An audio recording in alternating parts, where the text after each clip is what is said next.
नमस्ते, वंदे मातरम। आप सभी को, आप सभी का स्वस्थ समृद्ध परिवार के चिकित्सा क्रांति वैद्य निर्माण क्रांति अभियान में बहुत बहुत स्वागत है। हमारे बीच में वैद्य श्री सत्यवान नायक जी उपस्थित हो चुके हैं, जिनके माध्यम से आज हम जानेंगे वर्षा ऋतुचर्या, क्योंकि वर्षा ऋतु आरंभ हो रहे हैं। तो वर्षा ऋतु में हमें क्या करना है, नहीं करना है, क्या ऋतुचर्या हो, हमारा दिनचर्या क्या हो, कब क्या खाएं, सुबह क्या खाएं, दोपहर, जो भी दिनचर्याएं होती हैं दिन की रात्रि की, वो सारी बातें वर्षा ऋतुचर्या में वैद्य जी आज जो आयुर्वेद के सिद्धांत हैं वर्षा ऋतुचर्या पे, उन सभी बातों पर वैद्य जी प्रकाश डालेंगे, जिसमें हमें कई नई चीजें देखने को मिलेगा, समझने को मिलेगा।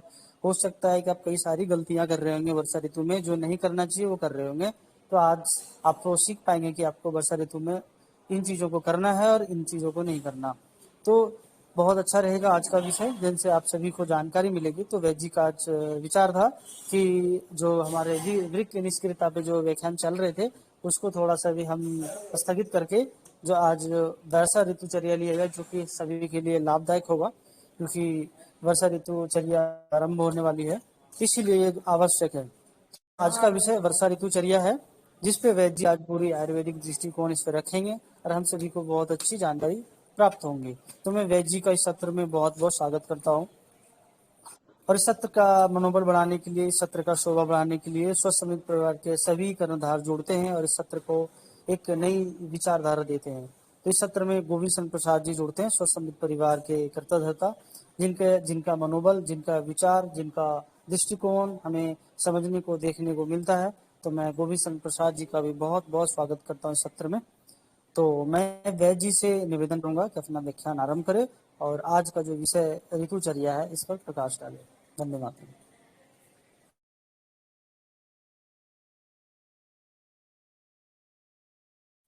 जी, बहुत बहुत धन्यवाद आपका और सभी सदस्यों जो जनों का भी स्वागत है।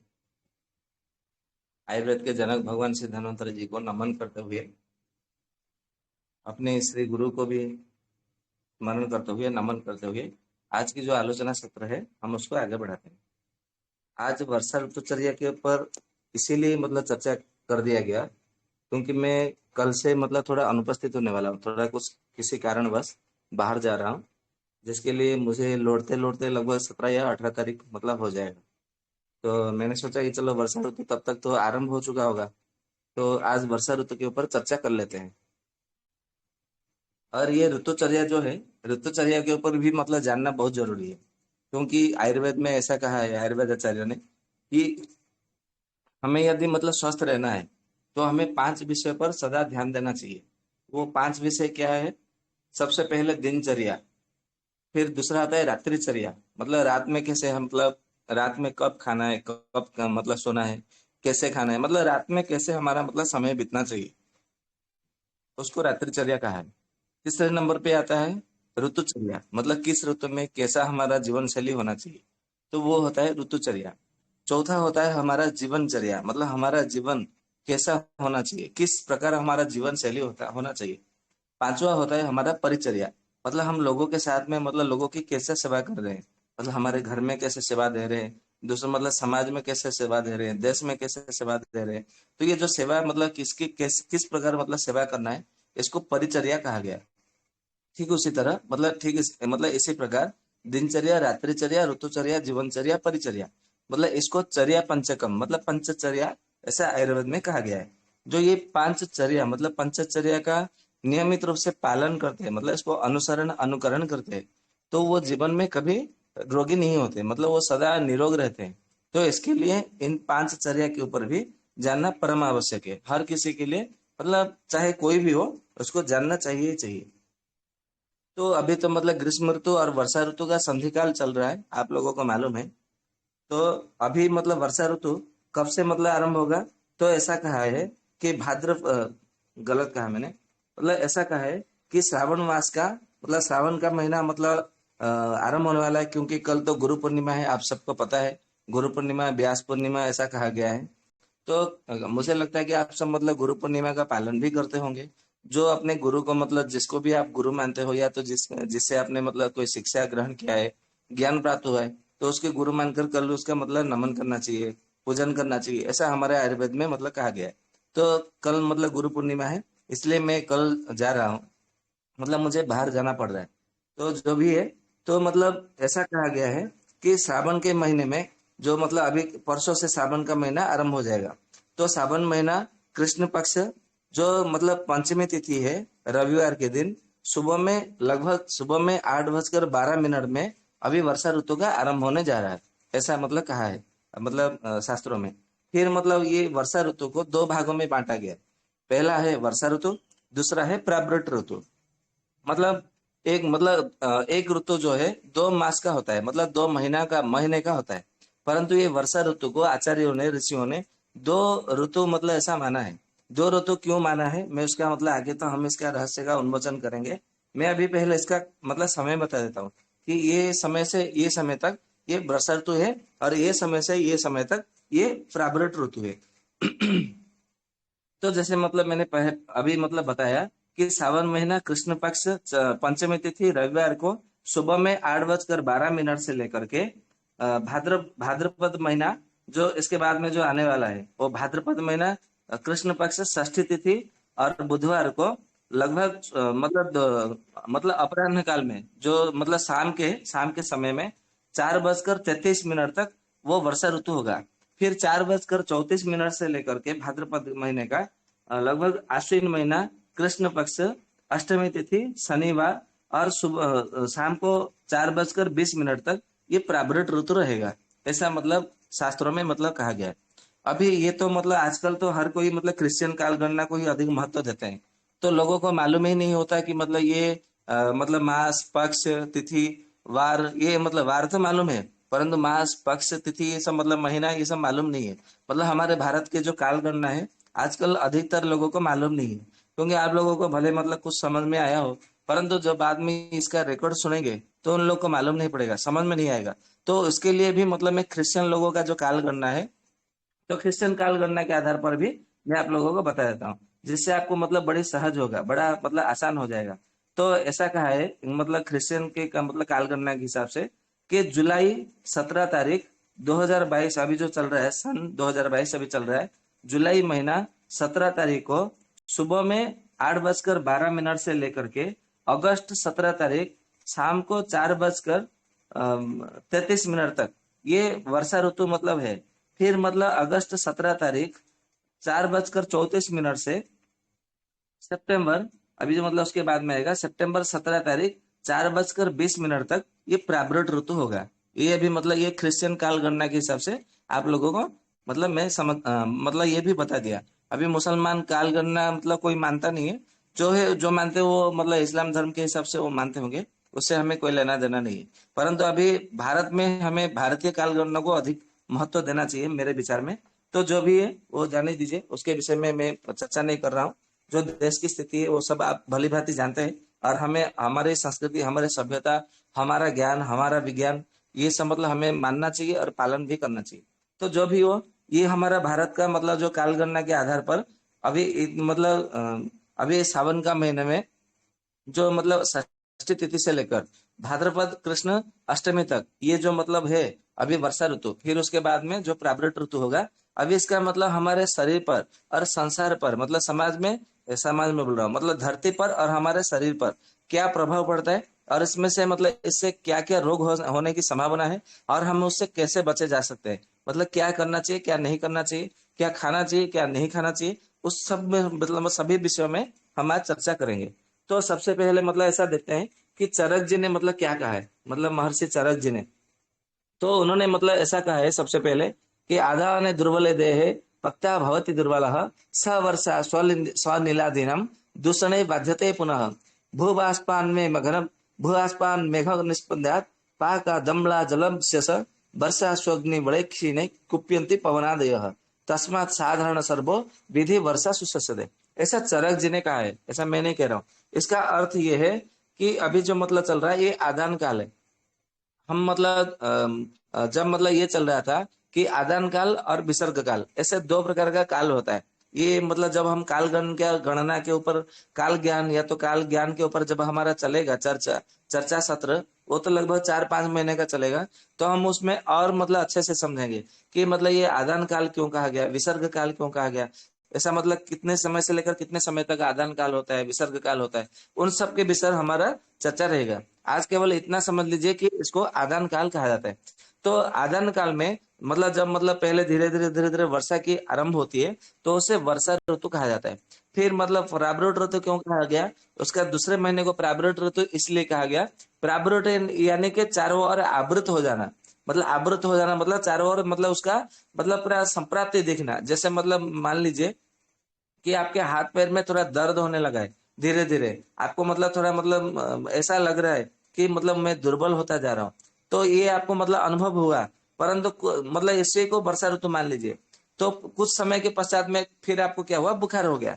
मतलब जब बुखार होने से पहले लगता है ना कि मुझे बुखार जैसा लग रहा है, मतलब परंतु टेम्परेचर मतलब नहीं आता है। टेम्परेचर जब मतलब हम देखेंगे थर्मोमीटर में, तो टेम्परेचर आता ही नहीं है, नॉर्मल ही दिखता है। परंतु हमें लगता है मतलब हाथ पैर मतलब नस खींचना, या तो फिर मतलब दर्द होना, सर में दर्द होना, चक्कर आना, दुर्बलता लगना, ऐसा हमें अनुभव हो जाता है पहले से। गरम गरम का मतलब अनुभव होना, ऐसा हमें पहले से अनुभव हो जाता है। तो फिर मतलब ये होता है, ये वर्षा ऋतु समझ लीजिए। उसके बाद में जब मतलब बुखार होने लगा, फिर टेम्परेचर मापेंगे तो हाँ ये तो 100 हो गया, 101 हो गया, 102 हो गया, ये टेम्परेचर आ जाता है ना, तो उसको बोलते हैं प्राइवेट ऋतु। मतलब प्राइवेट ऋतु किसको बोला जाता है ना, जिधर भी देखो भारतवर्ष में कहीं भी देखो, किस देश में किस भी मतलब कोने में देखो, आपको जल ही जल दिखेगा, चारों ओर केवल जल ही जल, मतलब जलमय संसार, मतलब जल से पूर्ण ऐसा मतलब दिखेगा। तो उसको प्राइवेट मतलब ये जल से आवृत हो गया, इसके लिए उसको प्राइवेट ऋतु कहा गया। और ये वर्षा ऋतु मतलब केवल वर्षा हो रही है, बारिश हो रही है। अभी मतलब ऐसा नहीं कि मतलब गुजरात में असम में बाढ़ आ गया, तो वो क्यों बाढ़ आया, असम में क्यों बाढ़ आया, वो मैं अभी मंच से मतलब नहीं बता सकता। जो मतलब समझदार है वो समझ गए होंगे कि मतलब क्यों हुआ है। असम तो मतलब एक षड्यंत्र के माफिक वहां पे मतलब बाढ़ आया है। परंतु गुजरात में जो अभी मतलब बाढ़ आया है, मतलब बाढ़ भी नहीं आया, वहां पे मतलब थोड़ा बरसात मतलब हुआ है, सच में मतलब जोरदार मतलब बरसात हुआ है, बारिश हुई है। तो वो मतलब अभी मतलब वर्षा का ऋतु है, तो वर्षा तो होना मतलब बारिश का होना ये स्वाभाविक है। तो उसके बाद में मतलब जब चारों ओर मतलब वहां पे केवल गुजरात में बाढ़ आया है, दूसरे मतलब उड़ीसा में तो बाढ़ नहीं आया, मतलब तेलंगाना में, आंध्र प्रदेश में, केरल में, कर्नाटक में कहीं भी तो मतलब बाढ़ नहीं आया। तो इसके लिए उसको केवल वर्षा ऋतु कहा जाता है।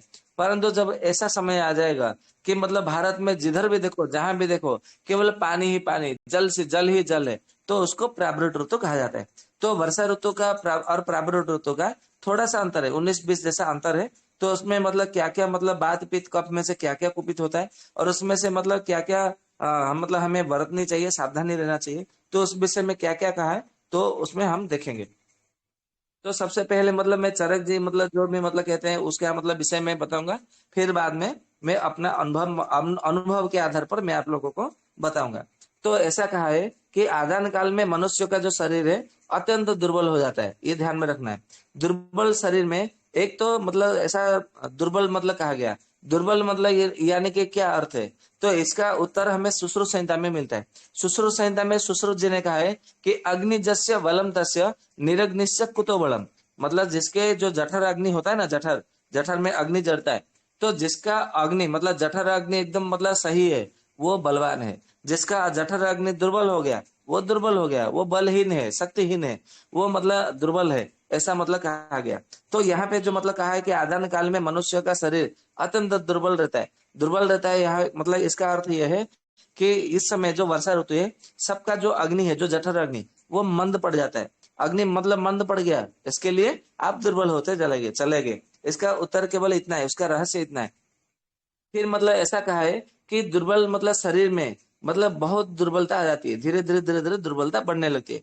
तो दुर्बलता क्यों नहीं बढ़ेगी, क्योंकि मतलब अग्नि दुर्बल है, मतलब अग्नि आपका मंद पड़ गया, आपको भूख नहीं लग रहा है, परंतु आप मतलब जबरदस्ती खाएंगे तो फिर आपको मतलब हैजा हो जाएगा, मतलब डायरिया हो जाएगी। तो बार बार मतलब फिर क्या, मतलब लेटिन मतलब शौच के लिए बार बार जाएंगे, तो शौच के लिए जाएंगे तो फिर क्या होगा, आपके शरीर में जो धातु होगा सारे वो निकल जाएगा। इसके लिए तो उसको अतिसार कहा जाता है, मतलब आपका जो सार भाग है वो निकल जाता है, मतलब सोच के माध्यम से। इसके लिए ऐसा कहा है कि जब तक मतलब भूख ना लगे तब तक नहीं सेवन करना चाहिए, मतलब भोजन ग्रहण नहीं करना चाहिए। क्योंकि वर्षा ऋतु में मतलब जैसे आ जाता है, तो सारे वातादि मतलब सभी दुष्ट हो जाते हैं, मतलब दोषों से दुष्ट बन जाते हैं। मतलब ऐसा कहा है सबसे पहली बार चरक जी ने कि अन्य अन्य ऋतु में वात पित्त कफ जो है वो केवल दूषित रहते हैं, परंतु जब वर्षा ऋतु आ जाता है तो ये जो मतलब सारे वात पित्त कफ जो तीनों है ये दुष्ट हो जाते हैं, ऐसा कहा है। मतलब दोष मतलब और दुष्ट, ये मतलब दूषित और दुष्ट, इसमें मतलब अंतर है। जैसे मतलब मैं मतलब एक बात उदाहरण दूंगा तो समझ जाएंगे। जैसे मान लीजिए कि मतलब आपके घर में मतलब कोई है, मतलब कोई कोई मतलब ऐसा बोलता है ना कि मतलब मम्मी किसी का माता जी से मतलब अच्छा स्नेह रहता है, किसी का पिताजी से स्नेह रहता है। तो मतलब आपने देखा होगा घर में कि मतलब मैं भी मतलब मतलब मैं क्या हर किसी के बारे में मैं बताता हूँ, हर किसी का अपना अपना अनुभव रहता है। जब मतलब हम छोटे बच्चे होते हैं स्कूल में या तो कहीं में मतलब बाहर जाते हैं, तो जब हम मतलब अकेले होते हैं ना तो हमें कोई कुछ बोल देता है तो हम ऐसे मतलब धीरे धीरे चुप रहते हैं या तो थोड़ा थोड़ा मतलब उत्तर देते हैं। परंतु जब हमारे मतलब माता या पिता जब हमारे सामने आ जाते हैं या तो हमारे पास होते हैं तो हमारा मतलब भय दूर हो जाता है। फिर हम मतलब उस वहां पे अपना मतलब शक्ति का प्रदर्शन करने लगते हैं, मतलब कुछ उत्तर देने का साहस करते हैं। तो यह भी मतलब यहाँ पे ऐसा ही होता है। मतलब वात पित्त कफ जो है केवल दूषित होते हैं दूसरे अन्य अन्य ऋतु में, परंतु वर्षा ऋतु में वात पित्त कफ ये तीनों जो है दुष्ट हो जाते हैं। दूषित होना और दुष्ट होना ये दोनों में अंतर है, इसको समझिए। क्योंकि जो दूषित होता है ना, जैसे मतलब मान लीजिए कि कोई मतलब गुंडा है, स्वयं मतलब गुंडा है, बहुत बड़ा मतलब भाई है, मतलब बहुत बड़ा डॉन है, तो वो होता है दुष्ट। परंतु वो दूसरे से जो मतलब जो काम करवा रहा है वो होते हैं दूषित, बराबर। तो दूषित होना और दुष्ट होना ये दोनों में अंतर है। मतलब जब मतलब किसी को मतलब हम मतलब वो मतलब जब किसी को मतलब पैसा लेते हैं तो अपने गुंडे को आदमियों को भेजता है, तो वो इतना मतलब शक्ति मतलब मान भी नहीं होते, उनसे गलती हो सकती है या तो फिर वो भूल मतलब भुलैया में रह सकते हैं, या तो फिर वो भूल मतलब चुके होते हैं। हाँ उसका मतलब काम करेंगे, हाँ उसको मारेंगे या तो फिर बोलेंगे। परंतु जो दुष्ट होता है ना वो ऐसा मतलब वो मानेगा नहीं, वो मतलब सुनेगा नहीं। तो दुष्ट और दूषित में अंतर है। तो फिर मतलब ऐसा कहा है कि ये जो मतलब बात विद कफ है ये वर्षा ऋतु में दुष्ट बन जाते हैं, इसीलिए इनको मतलब चौकन्ना मतलब सावधानी बरतना चाहिए। तो अभी मतलब ये दुष्ट कैसे होते हैं, मतलब तीनों दोष कैसे दूषित होते हैं, मतलब ये तो तीनों दोष है, ये दुष्ट कैसे होते हैं। तो ऐसा कहा है कि जब मतलब जब वर्षा मतलब होती है, बरसात होती है, तो मतलब ये जो 8 महीना या तो 6 महीना जो भी है, सूर्य का प्रचंड किरण जब मतलब उसमें धूप पड़ता था तो मतलब सारा पृथ्वी से क्या हुआ, जल जो है सूख गया था। तो सूख गया था, पर एकदम मतलब जमीन फटा फटा ऐसा मतलब रह गया था। तो जब ये मतलब वर्षा मतलब जब बरसात की मतलब बूंद गिरती है तो इससे क्या होता है कि धरती का मतलब जमीन का एक भाप निकलता है। तो बोलते हैं ना, जब मतलब गांव में मतलब जब बरसात होती है तो जमीन की धरती का सुगंध मतलब सुनने को मतलब आघ्राण करने को मिलता है। परंतु शहर में जब बरसात होती है तो हमें केवल कीचड़ का जो ड्रेन में होता है ना, कीचड़ के मतलब कीचड़ की बदबू मतलब सुनने को मिलती है। ऐसा मतलब किसी ने पोस्ट किया था ग्रुप में, मैंने देखा था। जो भी है मतलब एक प्रकार से, क्योंकि ये मतलब यहाँ पे हमारा सीमेंट का कंक्रीट का रोड होता है, तो मतलब वहां पे मिट्टी तो होता नहीं, तो फिर मतलब कैसे होगा, तो वहां पे नहीं होता है। तो जो भी है, तो मतलब ऐसा कहा गया है कि जब मतलब बरसात होती है तो वहां पे जो धरती का भाप निकलता है, मतलब जो सुगंध होता है, उससे क्या होता है हमारा वायु कुपित हो जाता है। यहाँ पे ध्यान रखना है। फिर मतलब जब आकाश से जल बरसने लगता है, तो मतलब जल बरसने लगता है तो उससे मतलब क्या होता है कि हम भीग जाते हैं, या तो फिर हमारा मतलब क्या होता है, क्योंकि ये अग्निमंद रहता है, अग्निमंद रहता है तो फिर मतलब स्वाभाविक बात है कि हमारे शरीर में कफ बढ़ने वाला है। तो कफ केवल बढ़ता नहीं है, कफ दूषित हो जाता है, क्योंकि दूषित कफ है और मतलब अधिक मात्रा में ये कफ बढ़ने लगता है। परंतु जब ये मतलब वर्षा मतलब गिरता है तो इसमें ऐसा कहा गया है कि जब मतलब वर्षा ऋतु में जो 15 दिन तक जो है उसमें अम्लता रहती है। अम्लता इसीलिए रहती है क्योंकि जमीन जो है वो गर्मी रहता है, और जब मतलब बरसात का पानी जब मतलब गिरता है, मेघ से पानी जब गिरता है, तो गर्मी मतलब यानी कि वहां पे पित्त रहता है। गर्मी यानी कि पित्त, गर्मी यानी कि अग्नि, गर्मी यानी कि सूर्य, गर्मी यानी कि तेज, आप किसा भी मतलब अर्थ समझ लीजिए। तो उसमें मतलब पित्त, अग्नि, तेज या तो गर्मी, उष्णता जो भी मतलब उसमें रहता है। तो जब पानी गिरता है ना तो पानी भी मतलब गर्म हो जाता है उस समय, मतलब पहले मतलब गांव में भी मतलब जो लोग रहते होंगे या तो शहर में रहते होंगे, बोलते हैं ना, अरे इतना जोर से बरसात हुआ, बरसात के समय हवा चल रही थी, ठंडा लग रहा था, बरसात जैसे ही बंद हो गया फिर से गर्मी मतलब शुरू हो गया, फिर से पसीना मतलब निकलना शुरू हो गया। ऐसा क्यों हुआ, ऐसा इसलिए हुआ क्योंकि वहां पे अम्लता मतलब है बरसात में, इसलिए तो उसको अम्ल वर्षा ऐसा कहा गया है सुश्रुत संहिता में। तो वहां पे अम्लता रहती है वर्षा में, और वो मतलब अम्लता वायु से माध्यम से हमारे शरीर में मतलब हम सांस में जब लेते हैं, तो सांस लेते हैं, प्राणवायु लेते हैं, ऑक्सीजन लेते हैं, तो वो अम्लता भी हमारे शरीर में आती है। तो इससे क्या होता है, हमारा जो अग्नि है और मंद पड़ जाता है और कुपित हो जाता है। तो इसी माध्यम से वात पित्त कफ तीनों और मतलब अधिक मात्रा में दूषित हो गए। मतलब पहले तो मतलब ग्रीष्म ऋतु में हमारा कफ मतलब दूषित था, पित्त दूषित था, क्योंकि ग्रीष्म ऋतु में अग्निमंद था। अभी वर्षा ऋतु में और अग्निमंद बढ़ गया, तो पित्त मतलब ये अम्लता के कारण पित्त भी बढ़ गया, जिसके कारण पित्त दुष्ट हो गया। और कफ तो मतलब दूषित था, यहाँ पे दुष्ट हो गया। और वायु मतलब ग्रीष्म ऋतु में वायु चल रही थी, क्योंकि मतलब हमें गर्म लग रहा था, गर्मी लग रही थी, तो हमने मतलब अधिक मात्रा में एसी, कूलर, पंखा या तो फिर मतलब हवा का मतलब हमने सहारा लिया। तो यहाँ पे भी मतलब जब धरती का बाष्प मतलब भाप ऊपर निकला, तो वही मतलब हमारे शरीर में प्रवेश कर गया। तो इसी माध्यम से वात पित्त कफ यहाँ पे तीनों दोष जो है, दोष थे, तो ये वर्षा ऋतु में या तो प्रावृत ऋतु में दुष्ट हो गए।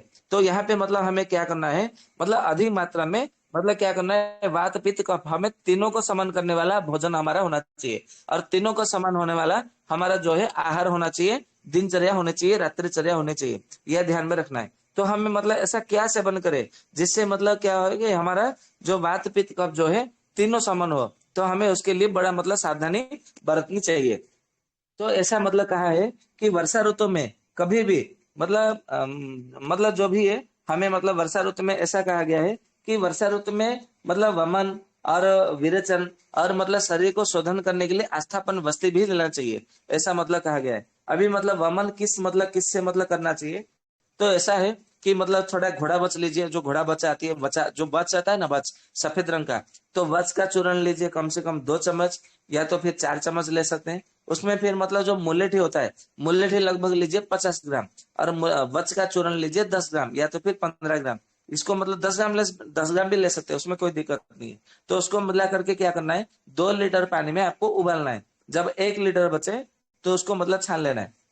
तो छानने के बाद में उसको ठंडा करने के लिए छोड़ देना है। जब शीतल हो जाए, जब ठंडा हो जाए, तो उसको मतलब उकड़ू बैठ करके सारा का सारा जो है मतलब आपको पी लेना है। आप इसमें चाहे तो शुंठी भी मिला सकते हैं, कोई दिक्कत नहीं है। तो मतलब जैसे मतलब मान लीजिए कि आपका मिलेट हो गया 50 ग्राम, 10 ग्राम हो गया वच का चूर्ण, शुंठी हो गया आपका, उसमें मतलब 25 ग्राम मिला सकते हैं, या तो 10 ग्राम 20 ग्राम ऐसा मिला सकते हैं। तो उसको मतलब 2 लीटर पानी में उबालिए, 1 लीटर बचे तो उसको छान लीजिए, ठंडा होने दीजिए। ठंडा होने के बाद में एक ही साथ में मतलब ये पेय है, मतलब पेय यानी कि पीना, मतलब इसको एक ही साथ में घुट घुट करके मतलब पी लेना है, गट गट करके। तो उकड़ू बैठ करके पीना है। उकड़ू बैठ करके इसलिए मतलब पीना है क्योंकि हमें यहाँ पर के मतलब व्यान वायु और उदान वायु के ऊपर हमें काम करना है, क्योंकि उल्टी करना है, और उल्टी जो होता है वो उदान वायु के माध्यम से होती है। और मतलब यदि हम मतलब हमें उसके बाद में कहा है कि विरेचन करना है। तो विरेचन मतलब करने के लिए क्या करना है, तो विरेचन के मतलब आप मतलब मान लीजिए सौंठ लीजिए, कम से कम सौंठ लीजिए, इसमें मतलब 4 चम्मच लीजिए। फिर 10 मूल मतलब आपका आता है, मतलब दूसरे दूसरे कंपनी का भी आता है, या तो फिर पतंजलि जो रामदेव बाबा का जो स्टोर होता है ना, वहीं से आप मतलब ले सकते हैं। 10 मूल का काढ़ा मतलब पैकेट में आता है, 100 ग्राम का लगभग 20 रुपया ऐसा कुछ आता है, बहुत सस्ता है। तो उसमें से लीजिए, 10 मूल का काढ़ा लीजिए कम से कम 100 ग्राम, और उसमें मतलब अजवाइन 1 चम्मच, और सौंठ उसमें मिलाइए लगभग 20 ग्राम उसमें मिला दीजिए।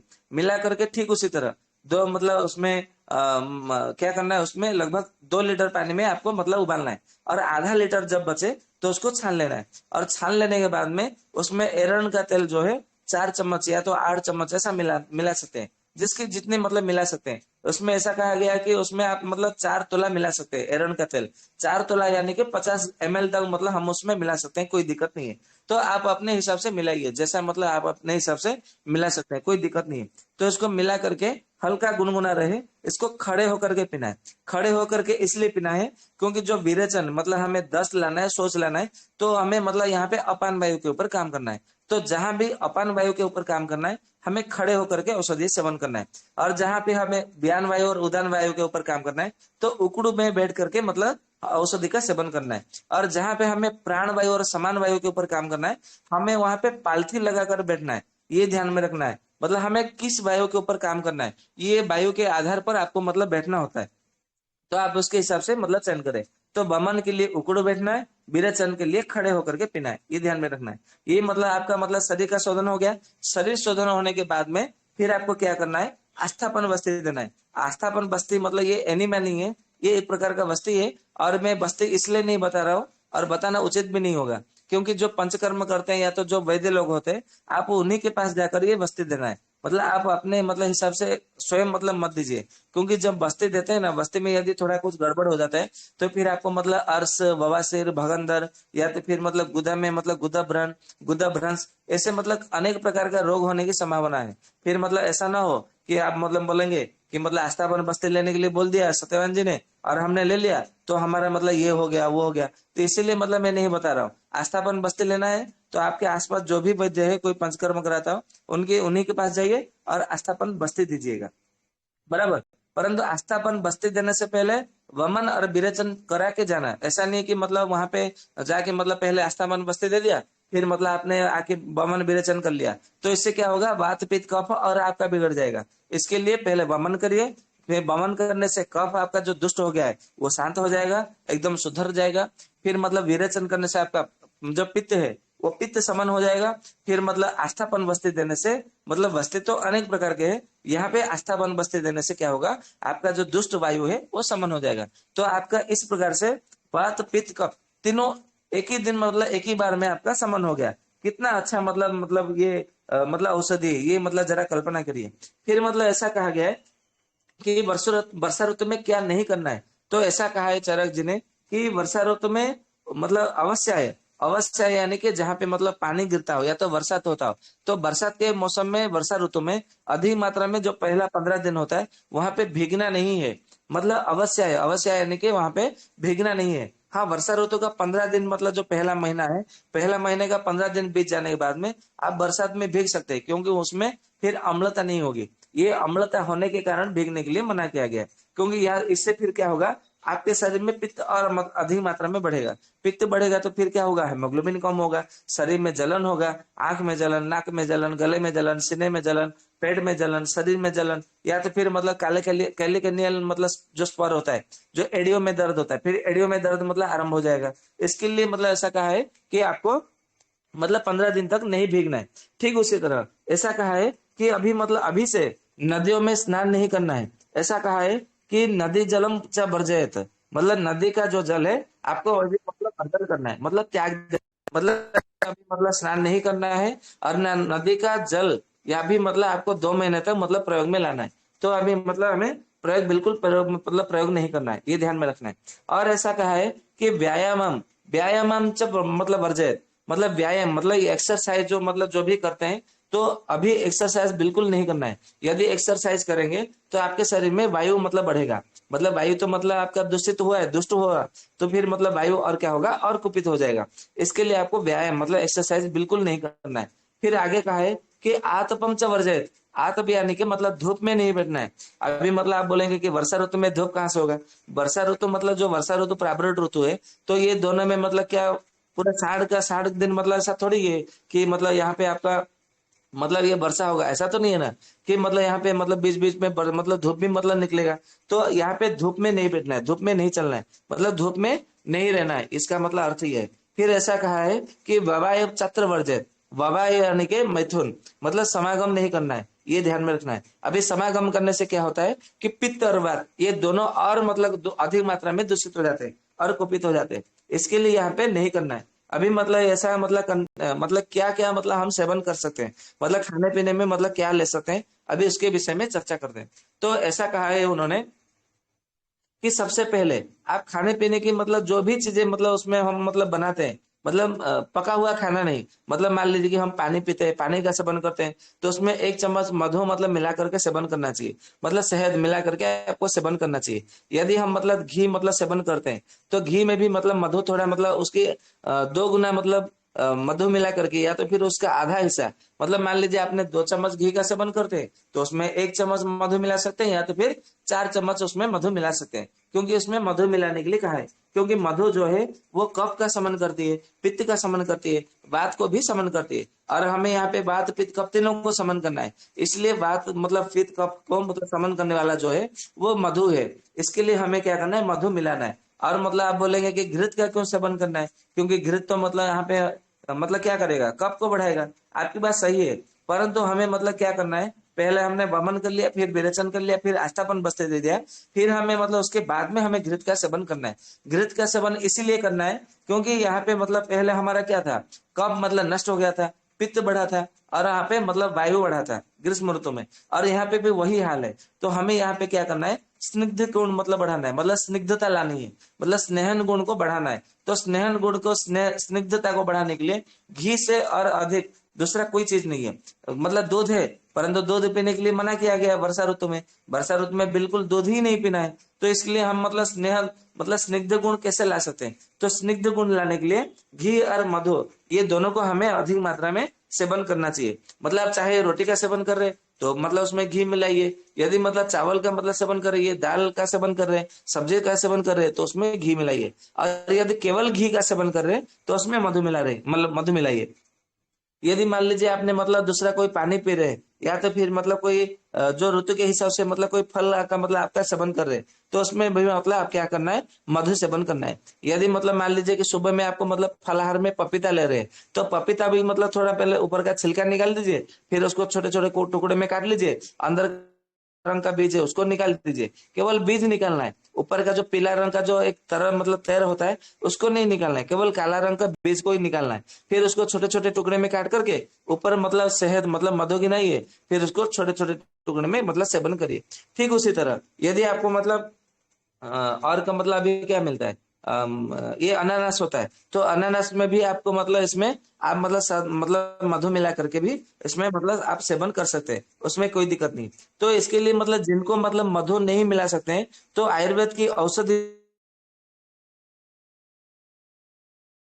मतलब सेवन कर सकते हैं। और इसमें उड़द का दाल, चने का दाल, और फिर मतलब दो तुअर का दाल होता है, तुअर का दाल, मसूर का दाल, ये जो दाल है इसमें सेवन नहीं करना है। तो कौन सा दाल सेवन करना है, तो ऐसा कहा है कि मूंग का जो दाल होता है, मूंग का दाल आपको मतलब सेवन कर सकते हैं, इसमें कोई दिक्कत नहीं है। और मतलब जिस मतलब देश में गेहूं उगता है उस देश में गेहूं का सेवन करें, और गेहूं के साथ में चावल का थोड़ी मात्रा में सेवन करें।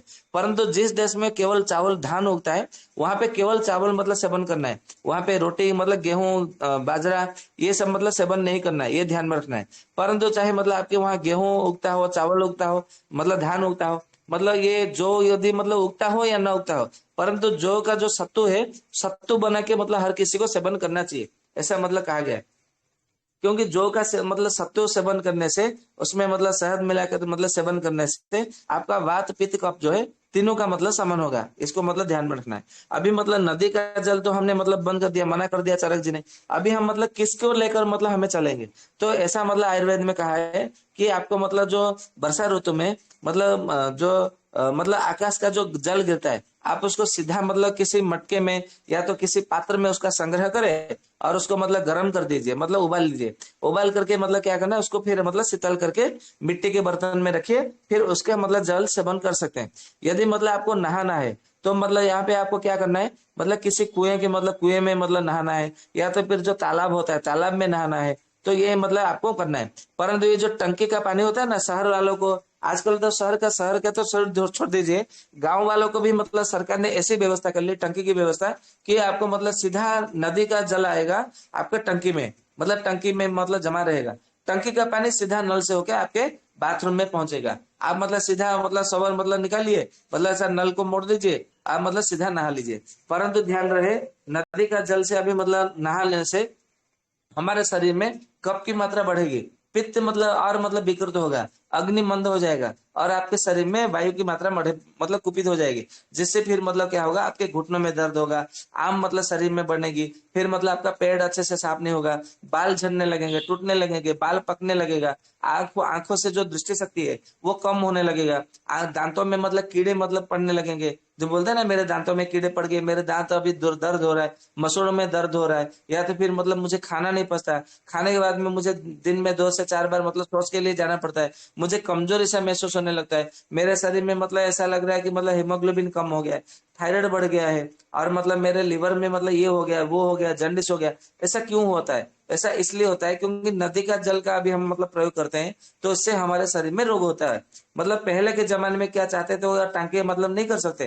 पहले के जमाने में राजा महाराजा लोग कितने कितने यज्ञ करते थे, और जब यज्ञ करते थे तो कितने कितने पैसे खर्च कर देते थे, और वो दान देते थे, अग्नि हवन करते थे, यज्ञ करते थे, प्रतिदिन करते थे। चारों ओर मतलब तालाब खुदाते थे, मतलब कुआं खुदवाते थे। मतलब बड़ का पेड़, बेल का पेड़, पलास का पेड़, फिर मतलब जामुन का पेड़ और पीपल का पेड़, नीम का पेड़, ये सब मतलब अधिक मात्रा में लगाते थे। हिंजल का पेड़ मतलब वृक्ष लगाते थे। वो इतने मूर्ख थोड़ी थे, वो वैज्ञानिक थे।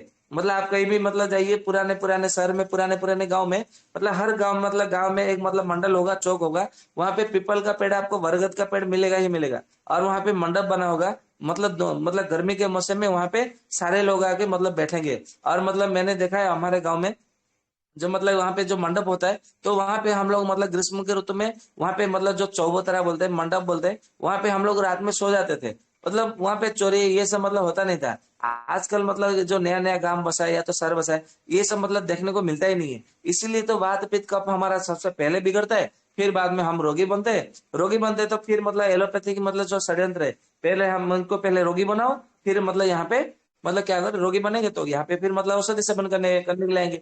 और ये औषधि कंपनी भी मतलब हमारी रहेगी। फिर मतलब उसको मतलब पत्ते पत्ते में ये नहीं खाना है, वो नहीं खाना है, अंडा खाना है, मटन खाना है, मछली खाना है, ये मतलब खाने के लिए बोल दो, और मतलब बार बार बीमार पड़ेंगे। फिर मतलब हमारा लाइफ टाइम के लिए कस्टमर बन जाएंगे। ये होता है उनकी मतलब षड्यंत्र। ये षड्यंत्रों को आप समझिए। मतलब आप सब आपको क्या करना है, वात पित्त कफ को समन करना है। ये जो टंकी का पानी होता है, टंकी पानी का मतलब बहिष्कार करिए। और ये तभी संभव होगा, आप तो मतलब जाके मतलब टंकी का पानी से ही मतलब नहाते हैं। ये तभी संभव होगा जब आप अपने घर में एक एक कुआं खुदवाएंगे। मैं मतलब बीच में कई कई मतलब मैंने पहले भी बोला था कि एक दिन ऐसा समय आएगा कि बिजली 7 दिन 7 रात तक मतलब बिजली कट जाएगी। चारों ओर केवल अंधार अंधकार ही अंधकार होगा, तो बिजली रही नहीं रहेगा। मतलब सूर्य मतलब उदय नहीं होंगे 7 दिन तक। मतलब 7 दिन जो है 7 रात के बराबर हो जाएगा, बराबर। तो फिर मतलब तब क्या करेंगे, मोबाइल नहीं चलेगा, लैपटॉप नहीं चलेगा, कंप्यूटर नहीं चलेगा, मतलब कोई भी मतलब ये जो मतलब जो नेटवर्क इंटरनेट है वो मतलब बिल्कुल चलेगा नहीं। फिर तब मतलब क्या करेंगे, आपके मतलब ऐसा मतलब समय हो जाएगा कि घर के बाहर मतलब निकलेंगे, दरवाजे के बाहर, तो आपकी मृत्यु निश्चित है।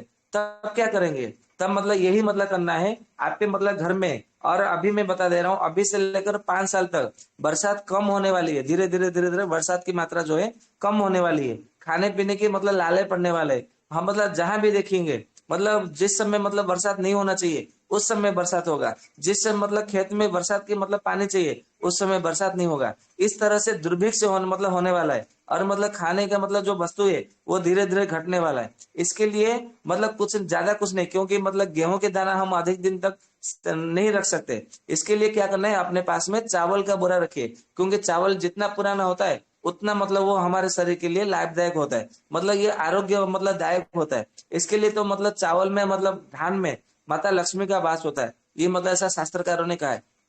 तो अपने पास में चावल रखिए, कोई भी चावल हो, चावल को संचित करके रखिए। और मूंग दाल को संचित करके रखिए, ज्यादा नहीं तो कुछ। और मतलब क्या करना है आपको, मतलब चाहे मतलब काला नमक हो या तो सेंधा नमक हो, अपने पास में मतलब जमा करके रखिए। या तो फिर मतलब सस्ता में रखना है तो समुद्र नमक रखिए, जो खड़िया नमक होता है। ये जो टाटा अंकुर ये जो मतलब होता है ना, ये कंपनी का मतलब नमक नहीं लेना है। जो साबुत में मिलता है सेंधा नमक, समुद्र नमक, वो अपने पास में रखिए। और ज्यादा कुछ नहीं तो एरंड का तेल या तो तिल का तेल अपने पास में मतलब कम से कम 15 लीटर 10 लीटर ऐसा बना के मतलब घर में जमा करके रखिए। क्योंकि जब अंधेरा हो जाएगा तो ये मतलब तेल का दिया मतलब आपका काम आएगा। मतलब घर में मतलब दियाबत्ती करने के लिए मतलब जो होता है ना, इसका मतलब कपड़े का मतलब जो होती है सूती, वो बना के रखिए, जिससे मतलब आपके घर में अंधेरा नहीं रहे। और खाने पीने के लिए भी मतलब क्या करना है, ये जो गाय का गोबर का जो मतलब कंडे होते हैं, उपल होता है, उपल अपने घर में बना के रखिए, उपल संग्रह करके रखिए। क्योंकि आपको गैस भी आगे मतलब भविष्य में नहीं मिलेगा। मैं अभी मतलब केवल बता दे रहा हूँ, मतलब पूरी बात नहीं मतलब बता नहीं रहा हूँ कि आपको भयभीत नहीं कर रहा हूँ। ऐसा मतलब ये ना सोचे कि मैं आपको डरा रहा हूँ, ऐसा ना सोचे। क्योंकि भयभीत करने से क्या होता है, हमारे शरीर में पित्त बढ़ता है। इसीलिए तो मतलब उल्लोपैथी जो डॉक्टर होते हैं हमें भयभीत कराते हैं। भयभीत करते करते हमारा पित्त बढ़ जाता है।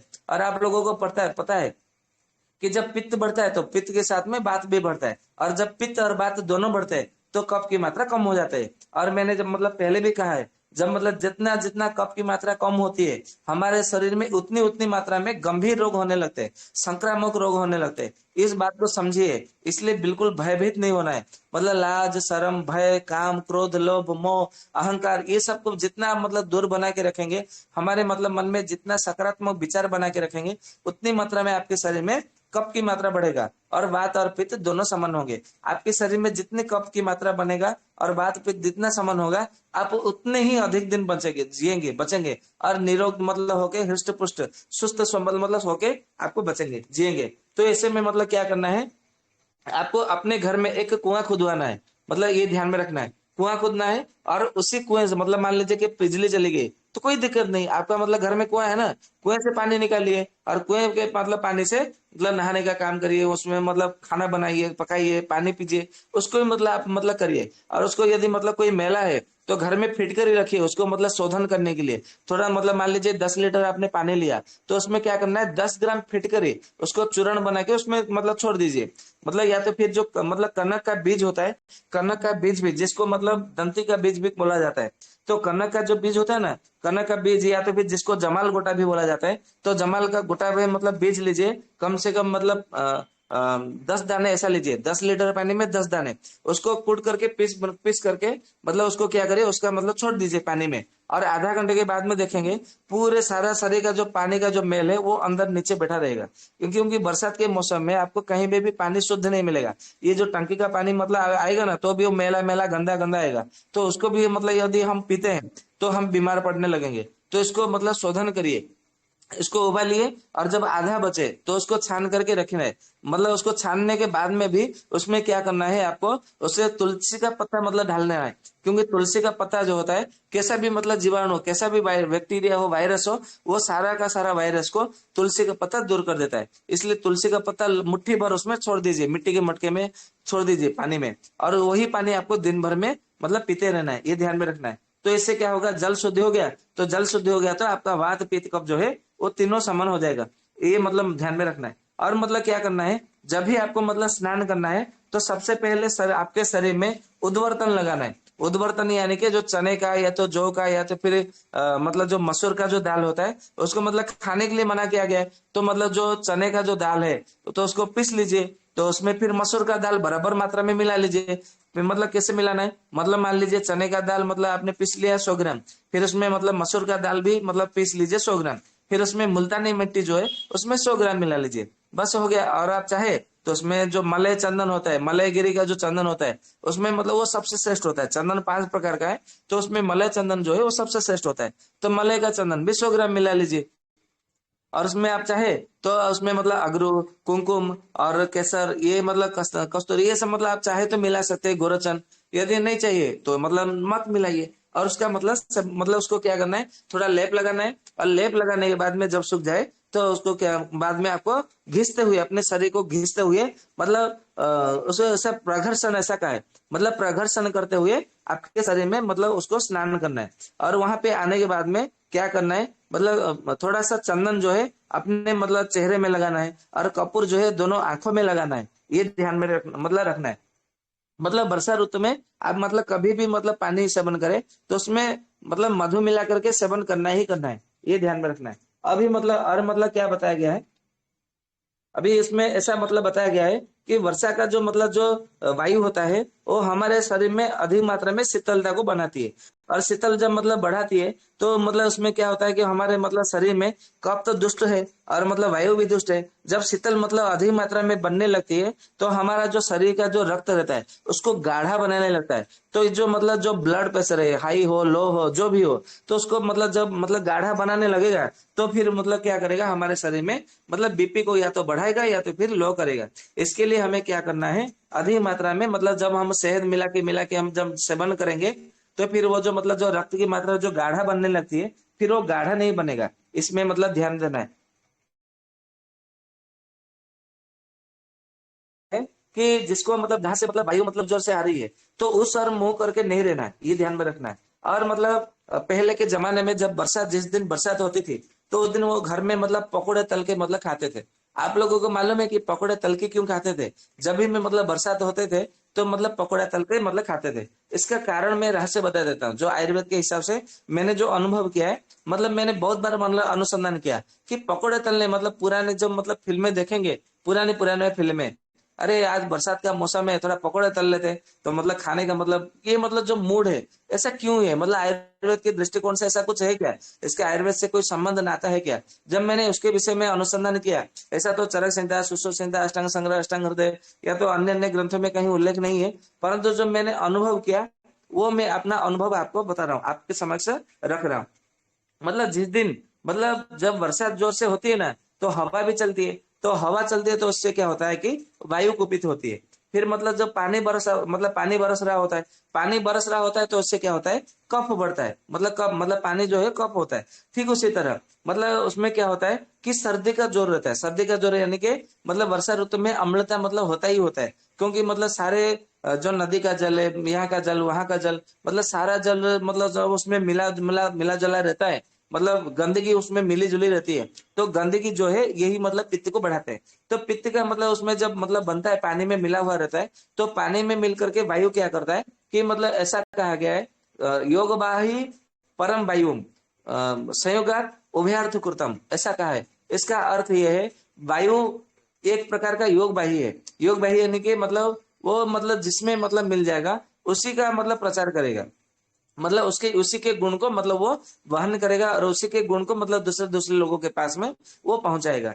तो मतलब योगवाही परम वायुम मतलब संयोगात उभयार्थ कृतम, मतलब जो पित्त और कफ है इसमें मतलब पित्त के साथ में मिलता है तो पित्त का गुण वायु में मिलेगा, कफ के साथ में मिलता है तो कफ का गुण वायु में देखने को मिलेगा। तो इसी तरह जब मतलब मतलब संसार में जब नदी का जल, नाले का जल, तालाब में मतलब जहां जहां नदी का मतलब जो जल है वो गंदगी से मतलब भरा पड़ा रहता है, तो गंदगी जो है पित्त का मतलब प्रकृति होता है, पित्त का प्रतीक होता है। तो पित्त मतलब वहां पे मिला हुआ रहता है, तो वायु क्या करता है, इसी पित्त को मतलब पित्त यानी कि अम्लता को साथ में लिए घूमता है। तो जब हम मतलब सांस लेते हैं तो वही मतलब पित्त वाला वायु हमें सांस में लेने को मतलब मिलता है। तो इससे क्या होता है, हमारे शरीर में पित्त भी बढ़ता है। तो ऐसे में मतलब कहा गया है कि जब वात पित्त कफ ये तीनों को एक साथ में समन करना है, तो हमें क्या करना है, अम्ल रस और लवण रस और स्निग्ध रस। स्निग्ध यानी के स्नेहन मतलब स्निग्धता मतलब जिसमें हो मतलब चिकनाई मतलब जितना चिकनापन चिकनाई जिसमें हो उसका हमें सेवन करना है। तो इसके लिए जब मतलब पहले जमाने में जब पकोड़े तलते थे, तो पकोड़े जब तलते थे तो क्या होता था, पकोड़े में मतलब जब पकोड़े तलते थे तो उसमें मतलब तेल या तो घी में तलते होंगे, वो तो मतलब मैं बता नहीं सकता, क्योंकि पहले लोग मतलब ज्यादा अधिक मात्रा में घी का सेवन करते थे, तो हो सकता है कि घी में ही मतलब बनाया जाता था। तो घी होता था तो स्निग्धता होती है, या तो फिर आप मतलब बादाम के तेल से या तो किसी भी प्रकार से तेल से बना रहे हो तो तेल में मतलब स्निग्धता होती है, स्नेहन गुण होते हैं। फिर जब मतलब हम उसमें गरम गरम खाते हैं तो गरम गरम ये क्या करता है, नमकीन जैसा मतलब गुण में मतलब ये आ जाता है। तो गर्मी मतलब होता है तो क्या करता है, ये कफ का समन करता है। स्निग्ध गुण होता है तो वायु का समन करता है। और उसमें क्या करना है हमें, नहीं मतलब गर्मी होता है तो मतलब वो कफ का समन करता है, स्निग्ध गुण होता है तो वो मतलब पित्त का समन करता है, स्निग्ध गुण। फिर जब हम मतलब थोड़ा उसमें अम्लता, अम्लता यानी कि जब हम मतलब उसमें कोई ऐसा मतलब थोड़ा मतलब उसमें नींबू या तो मतलब ऐसा कुछ मतलब नमकीन जैसा कुछ अम्ल रस मतलब उसमें मिलाकर मतलब सेवन करते हैं, या तो पुदीने की चटनी या तो धनिया की चटनी के साथ में जब हम मतलब जो पकौड़ा सेवन करते हैं तो उसमें थोड़ी सी मात्रा में अम्ल रस आ जाती है। तो यही अम्ल रस जो है वायु का समन कर देती है। तो ये जो मतलब पहले के जमाने जो मतलब जब भी मतलब सेवन करते थे, तो मुझे लगता है कि इसी मतलब माध्यम से वो सेवन करते होंगे। तो इसीलिए तो मतलब वो क्या करते थे कि वो मतलब पकौड़े तल करके मतलब सेवन करते थे। तो जो भी है मतलब हमें ये सब मतलब अभी ध्यान ध्यान देना है, और मतलब वर्षा में भीगना नहीं है, गीले वस्त्र का पहनना नहीं है, और मतलब ध्यान में देना है। और मतलब एक बात है कि हमें नंगे पांव नहीं चलना है वर्षा ऋतु में, ये ध्यान में रखना है, क्योंकि नंगे पांव चलने से मतलब क्या होगा, हमारे शरीर में मतलब जो है वो कोष्ठबद्धता आएगी। कोष्ठबद्धता यानी कि मतलब हमारे शरीर में कॉन्स्टिपेशन बनेगा, कॉन्स्टिपेशन बनेगा, कृमि होगा, या तो फिर हमारे जो शरीर का जो मतलब जो हेमोग्लोबिन की मात्रा है वो मतलब कम होने लगेगा। इसके लिए मतलब हमें क्या करना है, मतलब नंगे पांव मतलब नहीं चलना है, मतलब ऐसा ध्यान में रखना है। फिर मतलब ऐसा कहा गया है कि प्रावृट काले प्रकोपति वायु, मतलब जो वर्षा ऋतु होता है, वर्षा ऋतु में पित्त वात पित्त कफ तीनों मतलब प्रकोपित होते हैं, परंतु जो प्रावृट ऋतु होता है प्रॉपर टर्न यानी कि अगले महीने में मतलब क्या होगा, केवल वायु ही अधिक मात्रा में प्रकोपित होगा। तो वायु का मतलब प्रकोपित होने मतलब ऐसा कहा गया है कि तलुओं में प्रतिदिन तेल की मालिश करना चाहिए या तो फिर घी का मालिश करना चाहिए।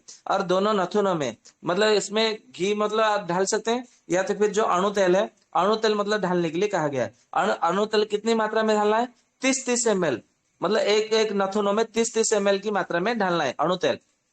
तो उसको अगले महीने में मतलब हम उसको नशे के हिसाब से मतलब हम उसको सेवन करना है। और अग्नि को मतलब बढ़ाने के लिए क्या करना चाहिए, अधिक मात्रा में हमें मतलब प्रतिदिन मतलब शहद का तो सेवन करना ही करना है। और मतलब जो भी मतलब हमें सेवन करना है अधिक मात्रा में मूंग दाल का सेवन करना है और पुराने जौ धान का सेवन करना है। और मतलब जो साली धान होता है ना, साली धान या तो साली चावल, उसका सेवन करना है। और पंचकोल चूर्ण आपको बाजार में मिल जाता है बने बनाया हुआ। पंचकोल यानी कि उसमें ऐसा मतलब होता है, पिपली होता है, पिपला मूल होता है, चव्य होता है, चित्र होता है और सोंठ होता है। पिपली पिपला मूलम चव्य चित्र का नागरे इति पंचमूल स्मृता, ऐसा मतलब शास्त्रों में कहा गया। मतलब पिपली यानी कि पिपली, पिपला मूल, चव्य, चित्रक, नागर यानी कि सोंठ, ये पांचों का बराबर मात्रा में मतलब लेकर के मिला करके रखना है। इसी को पंचकोल चूर्ण मतलब कहा गया। यदि आपको मतलब भूख नहीं लग रहा है तो पंचकुल का चूर्ण का सेवन करिए। यदि आपको बार बार दस्त लग रहा है तो पंचकुल चूर्ण का सेवन करिए। यदि आपको मतलब खांसी हो रही है तो पंचकुल चूर्ण का सेवन करिए। यदि आपको सर्दी हो गया, जुकाम हो गया, नाक बंद हो गया, सर दर्द हो गया, बदन में दर्द होने लगा है, गठियों में दर्द होने लगा है, जोड़ों में दर्द होने लगा है, केवल एक ही औषधि वर्षा ऋतु में पंचकुल चूर्ण, ये ध्यान में रखिएगा। केवल पंचकुल चूर्ण का आपको काढ़ा बनाना है। कैसा बनाना है मैं बता देता हूँ। यदि आपको सर्दी खांसी जुकाम नाक बंद ये सब हो रहा है तो उसको शहद में मिला करके सेवन करिए, क्योंकि कफ का मतलब जो अनुपान होता है वो शहद होता है, ये ध्यान में रखना है। तो शहद में मिला करके आपको पंचकोल चूर्ण का सेवन करना है। और अभी से पंचकोल चूर्ण जो है कम से कम 250 ग्राम या तो आधा किलो अपने घर में सुरक्षित रख ले, क्योंकि आपके घर में लगभग 3-4-5 सदस्य होंगे। तो ये 2 महीने के लिए आपका काम हो जाएगा। तो कम से कम आप आधा किलो लाके रख लीजिए, या तो फिर 100 ग्राम तो लाके रखिए। मतलब 100 ग्राम खत्म हो जाएगा तो फिर 100 ग्राम लेके आ जाइएगा, जो भी है। यदि आपको मतलब शरीर में मतलब अग्नि मांदे है या तो फिर अजीर्ण के कारण मतलब बदहजमी के कारण आपको डायरिया होने लगा, शौच बार बार जा रहे, तो यही पंचकोल चूर्ण को जो है काढ़ा बना करके सेवन करिए। बस आपका सेवन मतलब सेवन करने से हो गया। यदि आपके मतलब शरीर में दर्द हो रहा है, बदन में दर्द हो रहा है, जोड़ों में दर्द हो रहा है, सर में दर्द हो रहा है, तो ऐसे में मतलब क्या करना है, पंचकोल चूर्ण मतलब 2 चम्मच लेना है, 1 गिलास पानी में उबालना है। और उबालने के बाद में मतलब जब आधा गिलास बचे तो छान लेना है और ठंडा होने देना है। या तो फिर थोड़ा हल्का गुनगुना रहे तो उसमें एरंड तेल उसमें 1 चम्मच मिला करके उसको गुनगुना सेवन करना है। और इसको खड़े होकर के सेवन करना है, क्योंकि जब मतलब वायु को समन करना है तो मतलब वायु मतलब सबका मतलब जो वायु मतलब बिगड़ता है, अपान वायु बिगड़ने से ही सारे वायु बिगड़ते हैं। इसके लिए हमें क्या करना है, सबसे पहले अपान वायु में काम करना है। तो अपान वायु में मैंने पहले भी मतलब कहा, अभी भी कहता हूँ, अपान वायु को ठीक करना है तो आपको मतलब खड़े होकर के औषधि सेवन करना है, ये ध्यान में रखना है।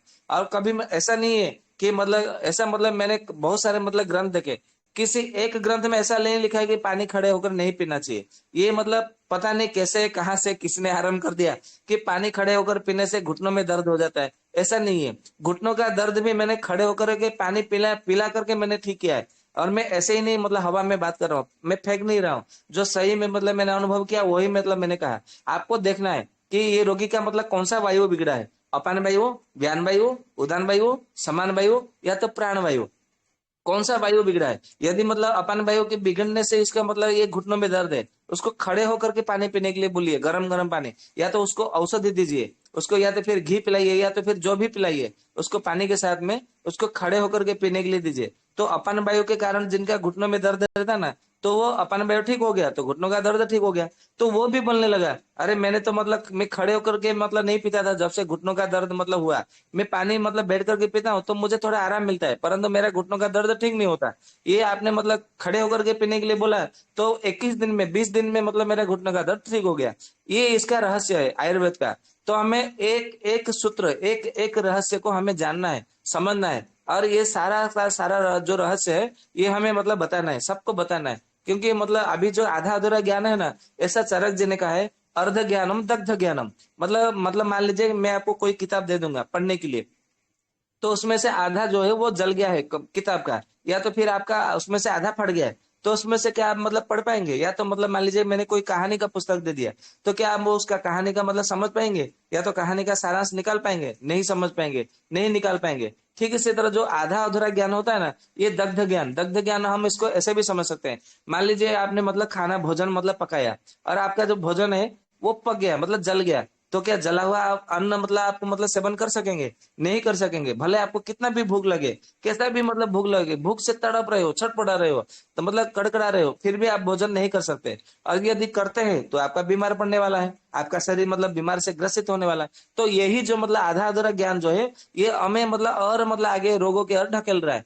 तो ये ऐसा न मत करिए। जो भी ज्ञान है उसको जड़ तक जाइए, उसका पूरी तरह से समझिए, उसको ऋषियों ने क्या कहा है, महर्षियों ने उसको क्या बताया है, उसका पूरा रहस्य पूरा सूत्र को समझिए, फिर उसको आगे मतलब भेजिए। तो इससे क्या होगा, आप भी स्वस्थ रहेंगे, हमारा मतलब भारत को भी स्वस्थ भारत बनाना है, और ये जो मतलब वैद्य निर्माण क्रांति है, ये भी अभियान भी सफल हो जाएगा। क्योंकि मेरा लक्ष्य है आप सब मतलब वैद्य बने, एक एक वैद्य यहाँ से बन करके तैयार हो जाइए। तो ऐसा मतलब जो भी था मैंने बता दिया। तो आप लोग इसका मतलब सेवन करिए, पालन करिए, तो मतलब आपको मतलब आप भी स्वस्थ रहिए और दूसरों को भी मतलब स्वस्थ बनाने में सहायक बनिए। तो मैं अपना मतलब व्याख्यान जो यहाँ पे विराम देता हूँ। आप लोगों के ये में मतलब मन में कोई तो फिर मतलब पूछ सकते हैं। वंदे मातरम। जी वैद जी, एक मैं आज पूछ रहा हूँ पहले ही, मैं बाकियों को सबको साथ के साथ अनम्यूट करता जा रहा हूँ। मेरा क्वेश्चन वैद जी ये है कि ये जो काली चीजें होती हैं, ऐसा मैंने सुना कि ये पैरों से ही आती हैं जल्दी, बेड के थ्रू, गीलेपन के थ्रू, मतलब बाथरूम में, जैसे पहले बाथरूम बाहर होता था बट अभी अटैच्ड है तो पैरों से आती हैं। और रात को जो है बेड के थ्रू ज्यादा इफेक्ट करती हैं। एक तो ये है। दूसरा, इस पर आपका क्या कहना है ये पूछना है। दूसरा ये पूछना है कि लौंग का इन चीजों को भगाने में क्या रोल है, और अगर है तो उसका प्रयोग कैसे करना है जिससे ये सब ठीक से किया जा सके। जी, बहुत अच्छा। आपने जो कहा कि मतलब पैरों से मतलब आ जाती है, काले रंग का मतलब प्रभाव पड़ता है।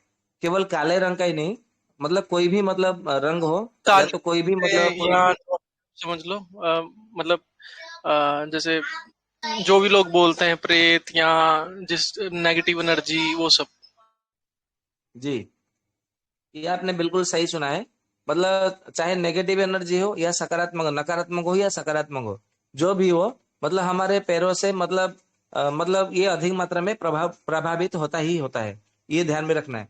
तो ये नकारात्मक यदि मतलब आपको मतलब किसी नकारात्मक जगह पे मतलब खड़े हैं, या तो बैठने बैठे हैं किसी मतलब मजबूरी व्यवस्था के कारण, तो आपको क्या करना है, वहां पे उत्तर दिशा की ओर मुंह करके खड़े हो जाना है। तो नकारात्मक का प्रभाव जो है वो 50% मतलब बिल्कुल कम हो जाएगा, या तो फिर बिल्कुल ही नहीं पड़ेगा आपके मतलब शरीर पर, मन के ऊपर प्रभाव। ये ध्यान में रखना है। ये तो हो गया उसका निवारण मतलब प्रतिषेधक। अभी मतलब इसका जो मतलब प्रभाव पड़ता है, ये तो सच में पड़ता है, क्योंकि जब हमारा दिनचर्या के ऊपर चर्चा होगी तो मैं उसमें नकारात्मक कैसे प्रभाव पड़ता है, और मतलब हमें कहाँ सोच जाना है, कहाँ पेशाब करना है, किस स्थान पर, वो सब मतलब विस्तार से मतलब मैंने उसका एक डायग्राम बनाया है, मतलब एक सूची बनाया है। उसमें तो मैं अच्छे से बताऊंगा जो भी है। तो उसमें सच में मतलब प्रभावित पड़ता है। आपने जो सुना है वो सत्य है। और दूसरा प्रश्न पूछा आपने लौंग के बारे में। लौंग अभी वर्षा ऋतु में यदि लौंग का सेवन करना है, तो जिनको मतलब भूख नहीं लग रही है वो सेवन ना करे, क्योंकि लौंग से मतलब इतनी मात्रा में भूख नहीं लगती।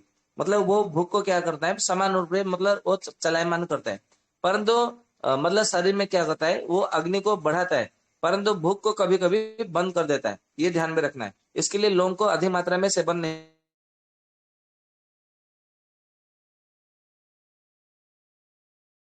लगने लगे, सोच बार बार लगने लगे, डायरिया लगे, तो 1 या 2 लौंग लीजिए, उसको 1 गिलास पानी में उसको उबालिए। कैसा भी मतलब डायरिया हो, कैसा भी दस्त हो, मैंने उसमें हर बार प्रयोग किया, तो उसमें मुझे हर बार मतलब मुझे सफलता ही मिली है। तो इसमें लौंग का इतना बड़ा चमत्कार मतलब फल मिलता है कि मैं कह नहीं सकता, बता नहीं सकता। आप इसका प्रयोग करेंगे, अनुभव करेंगे, तो ही मतलब आप समझ सकते हैं।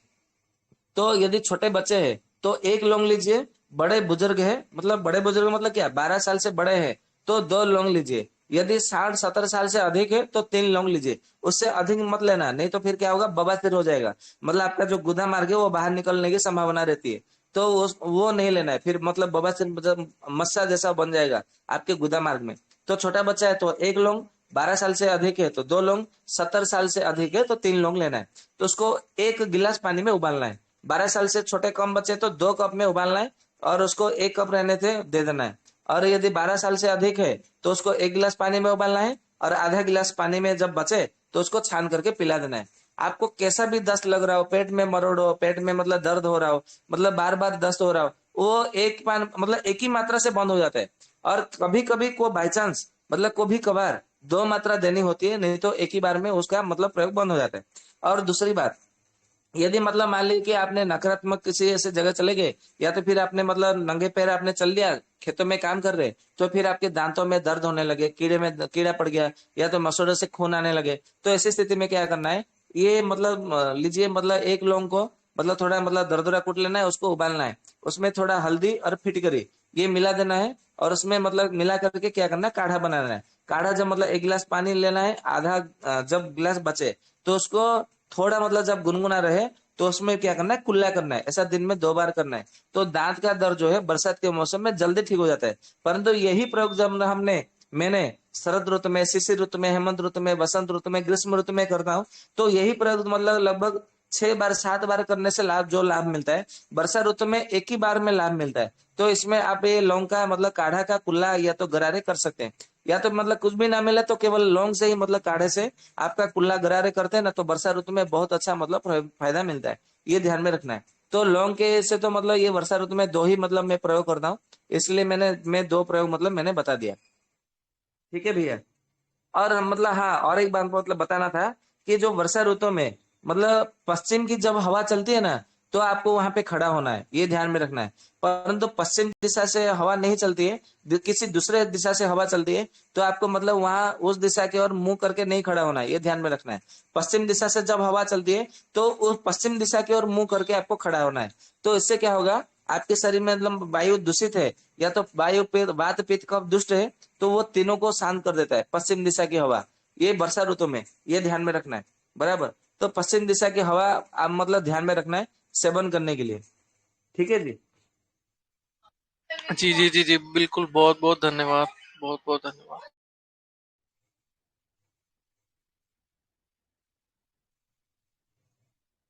किसी का कोई कोई भाई प्रश्न और है? वंदे प्रश्न? मातरम। जी जी भाई वंदे मातरम। जी वंदे मातरम। बस जी नमस्कार। जी भाई, जैसे आपने बता रखा है मुझे, मेरी आपसे चल रहा है इलाज। तो आपने बता रखा है कि कफ का मुझे बढ़ाना है जैसे, तो और पित्त और वात है जैसे मेरे को प्रॉब्लम है सिस्ट की। तो आपने ये चीज बता रखी है मुझे कि कफ को बढ़ाना है। तो अभी जैसे वर्षा ऋतु है तो पत्ते वगैरह जो आपने बता रखा है कषाय लेने के लिए मुझे, तो वो अभी जैसे ले रही हूँ तो लेने चाहिए मुझे उससे। और अभी जैसे मुझे रिलीफ है, अभी जुकाम भी बना रहता है ना, मुझे एलर्जी की प्रॉब्लम भी है। तो नाक की तो मैं घी डालती हूँ रात को, तो उससे मुझे आराम है। अभी अभी जुकाम थोड़ा कम हुआ है, और मतलब परेशानी थोड़ी कम है मुझे अब पहले से। तो पत्तों का सेवन मुझे करना चाहिए। और जो आपने वात पित्त और कफ के बारे में जो बताया कि बराबर अगर अपन करते हैं उसको, मतलब ऐसी चीज लेते हैं कि तीनों वो बराबर हो, तो क्या ऐसी चीज भी मैं ले सकती हूँ, या फिर जैसे पानी में शहद के लिए आपने बोला, तो ये भी ले सकते हैं या नहीं? जी बहुत अच्छा है। केवल आप ही नहीं, यदि किसी को शुगर भी है, डायबिटीज भी है, तो भी वो अपने मतलब पानी में जब मतलब पेय जब सेवन करे तो उसमें मधु मिलाकर ही सेवन करे। क्योंकि जो मधुमेह होता है वो मतलब जो शुगर होता है, जो डायबिटीज जो जो भी होता है, वो शुगर के मतलब कारण मतलब डायबिटीज नहीं हुआ है, वो ध्यान में रखने की मतलब बात है।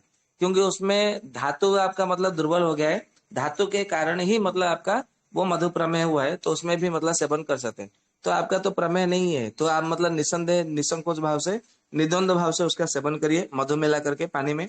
दिन भर में मतलब ना सही तो कम से कम एक बार भी मतलब सेवन कीजिएगा, तो उसमें आपको बहुत अच्छा लाभ मिलेगा। बाकी रही आपकी जो जुकाम की बात है, अभी वर्षा ऋतु का मतलब 17 तारीख से मतलब आरंभ हो जाएगा, षष्ठी तिथि से।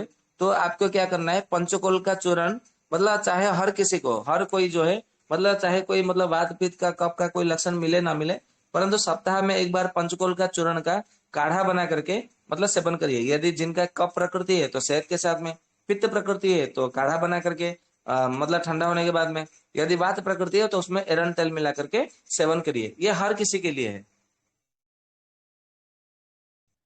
ठीक है जी। ये तो जी, ये पत्तों जैसे पत्ते आपने बोल रखा है कि जो जामुन के पत्ते हैं और ये सारे जो भी हैं कचाय में आते हैं, तो ये बता रखा है जैसे, तो ये ठंडक तो नहीं करेंगे ना भाई?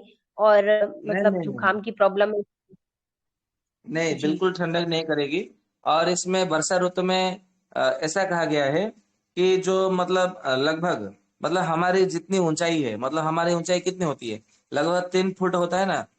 नहीं, 5 5 फुट या तो 6 फुट, इतना हमारा मतलब प्राणियों की ऊंचाई होती है, मनुष्यों की अभी मतलब इस समय में। तो जो जो पेड़ पौधा वृक्ष का 6 फुट की मतलब ऊंचाई तक सीमित है, ऐसे ऐसे वृक्षों का पत्तों का मतलब सेवन नहीं करना चाहिए वर्षा ऋतु में, ऐसा आयुर्वेद ग्रंथों में कहा गया है। तो इसके लिए आपको सेवन नहीं करना है। परंतु ये नियम जो है वो तुलसी के पत्ते के ऊपर नहीं लागू होती है, क्योंकि तुलसी का जो पत्ता होता है, तुलसी का जो वृक्ष होता है वो हमारे आंगन में होता है। तो उससे क्या होता है कि वो मतलब वो इतना प्रभावित नहीं होती है, और वो बैक्टीरिया को, विष के प्रभाव को नष्ट करती है। इसलिए ज्यादा से ज्यादा तुलसी का पत्ते का सेवन कर सकते हैं। परंतु जितना से मतलब जो साग है, सब्जी है, उनका सेवन करने के लिए मना किया गया है ये ऋतु में।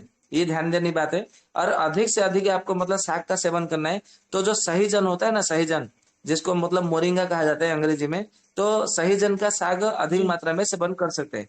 तो सही जन का साग सेवन करने से वो त्रिदोष नाशक होता है, और इससे मतलब नेत्र ज्योति के भी बढ़ाने वाला होता है। और अभी वर्षा ऋतु में हम यदि बाहर भीगते हैं या तो फिर बाहर मतलब ऐसे नंगे पांव में चलते हैं, या तो नकारात्मक मतलब विचार बढ़ता है, तो हमारा सबसे पहले क्या होता है, नेत्र ज्योति क्षीण होने लगती है। नेत्र ज्योति मतलब दृष्टि शक्ति दुर्बल होने लगती है। तो सही जन का मतलब साग का सेवन करने से क्या होता है, हमारा नेत्र ज्योति बढ़ने लगती है। तो उसको बेझिझक मतलब बिना कोई चिंता के, निश्चिंता होकर के आपको सही जन का साग का हर किसी को सेवन करना चाहिए। तो आप भी उसमें कर सकते हैं, कोई दिक्कत नहीं है। धन्यवाद। जी, वंदे मातरम। जी भैया जी नमस्कार। हाँ जी, नमस्कार। जी आपने मेरे माता जी के लिए दवाई बताई थी व्हाट्सएप ग्रुप में, जी, ये श्वास चिंतामणि रस।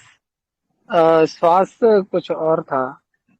श्वास का अ, चिंतामणि रस, स्वर्ण वसंत मालती, ये दोनों बताया था मैंने। जी जी, तो ये श्वास चिंतामणि रस मिल रहा है, श्वास काश नहीं मिल रहा है।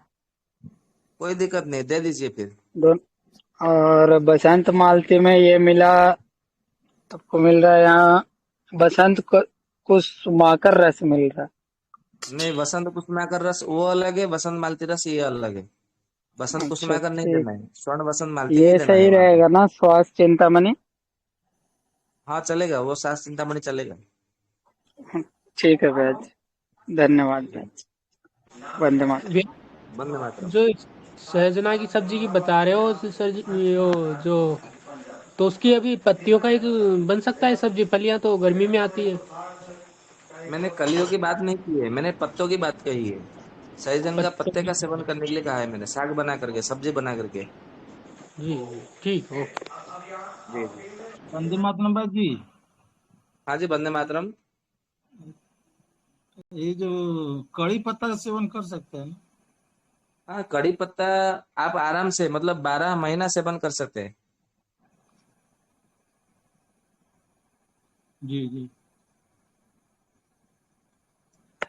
वैद जी नमस्कार। हाँ जी, नमस्कार। वैद जी, वर्षा ऋतु में हमें कौन से फल खाने चाहिए? वर्षा ऋतु में कौन से फल, फ्रूट्स? कौन से फल खाना चाहिए? थोड़ा जी। मतलब रुक जाइए, 17 17 तारीख तक रुक जाइए। फलों के विषय में चर्चा मतलब आरंभ हो जाएगी एक लगभग 10 दिन तक, कि हमें मतलब कौन मतलब ऐसे तो मतलब जो वर्षा ऋतु का जो फल होता है ना, मुख्य रूप से मतलब पपीता का सेवन करिए। फिर इसका मतलब सेवन करिए किसका, जामुन का आम मतलब अभी जामुन। भरपूर मात्रा में सेवन करना है। बराबर। और अधिक मात्रा में अभी और क्या मिलेगा? आम जामुन। क्या जी? आम जामुन। नहीं, आम का सेवन नहीं करना है, आम का सीजन अभी गया है। अभी आम का सेवन करेंगे तो फिर वायु बढ़ेगा और पित्त बढ़ेगा, इसके लिए अभी आम का सेवन नहीं करना है। अभी आम मिल रहा है तो उसको अचार बना के रख लीजिए, वो चलेगा। आम का सेवन नहीं करना है। जामुन का भरपेट मतलब सेवन करना है भरपूर मात्रा में, और अमरूद का सेवन करना है, और जामुन, बब्बू अमरूद। गोसा, हाँ जी। बब्बू गोसा, नाशपाती हाँ, नाशपाती का सेवन कर सकते हैं, पपीते का भी और सेवन कर सकते हैं। केला। हाँ, केला भी सेवन कर सकते हैं। जी, वैसे एक ये बात पूछनी थी, क्या हम सभी फ्रूट्स थोड़े थोड़े ले सकते हैं? सभी फ्रूट्स को जैसे एक ही साथ में ले सकते हैं। थोड़े से जामुन, थोड़े से केला, थोड़ा सा जैसे कि पपीता, ये सब ऐसे थोड़ा थोड़ा। जी जी, बिल्कुल ले सकते हैं, कोई दिक्कत नहीं है। और इनके ऊपर शहद डाल के या वैसे ही? शहद डाल के लेंगे तो और भी उत्तम है। जी। और टाइम कोई भी हो सकता है, जैसे सुबह, दोपहर, शाम? हाँ, यदि केले में शहद मतलब डाल करके सेवन करना है तो सुबह का मतलब समय बहुत अति उत्तम है। रात को शहद जी लेकर मतलब डालकर सेवन करेंगे तो फिर पित्त बढ़ जाता है, ये ध्यान में रखना है। मतलब वही जी केला वही शहद है, जब मतलब हम रात को सेवन करते हैं तो पित्त को बढ़ाता है, परंतु जब मतलब सुबह में सेवन करते हैं तो वात पित्त कफ तीनों को समान करता है। इसके लिए जो शहद डालने की जो बात है वो सुबह मतलब प्रातः काल है। जी जी, धन्यवाद। जी जी, वंदे मातरम। वेद जी, जो ये गोंद मोरिंगा बताते हैं उसको नारियल पानी में ले तो अभी बरसात के मौसम में ले सकते हैं? क्या भैया? गोंद मोरिंगा जो आता है ना, जी जी जी। तो उसको अभी बरसात के मौसम में नारियल नारियल के साथ ले सकते हैं? हाँ जी, बिल्कुल ले सकते हैं। नारियल, नारियल का पानी भी पी सकते हैं, नारियल के साथ में उसका साग बना के सेवन कर सकते हैं, कोई दिक्कत नहीं है। तो ये नारियल 12 महीनों पी सकते हैं इसका पानी? हाँ जी, बिल्कुल। ठीक है वेद जी, ठीक। जी जी। हेलो। हाँ जी। हाँ नमस्ते भाई जी। हाँ जी, नमस्कार। जैसे सभी लोग मतलब मॉर्निंग में ऐसे गुनगुना पानी कुकरू बैठ के पीते हैं तो मतलब पेट वगैरह अच्छे से साफ होता है, तो मतलब खड़े होकर अगर लोग पानी पिए तो रिजल्ट ज़्यादा अच्छा मिलेगा क्या? हाँ जी, आपको किस वायु के ऊपर प्रभाव मतलब काम करना है वो देखिए। मैंने वायु के आधार पर जी मतलब मैंने कह दिया कि अपान वायु के ऊपर काम जी। करना है तो खड़े होकर के पी लिए पीजिए। यदि जैसे आपको मतलब जैसे अपान मान वायु लीजिए, आपका ठीक है हाँ। तो आपको मतलब जैसे बैठ कर भी पी सकते हैं, कोई दिक्कत नहीं है। जैसे कॉन्स्टिपेशन की प्रॉब्लम ज़्यादा लोगों को होती है तो वो तो मतलब वो वायु के कारण ही होता है। हाँ, जिनको कॉन्स्टिपेशन रहता है उनको गुनगुना पानी पीना है और वो भी खड़े होकर के पीना है। तो जी जी। अपान वायु के कारण भी मतलब कॉन्स्टिपेशन होता है, समान वायु के कारण भी कॉन्स्टिपेशन होता है। तो हमें ये ध्यान में देखना है कि समान वायु के कारण कॉन्स्टिपेशन हुआ है कि अपान वायु के कारण कॉन्स्टिपेशन हुआ है। यदि समान वायु के कारण कॉन्स्टिपेशन हुआ है तो नीचे पॉलिथीन लगाकर बैठ के मतलब पीना चाहिए। यदि अपान वायु के कारण कॉन्स्टिपेशन हुआ है तो खड़े होकर के पीना चाहिए।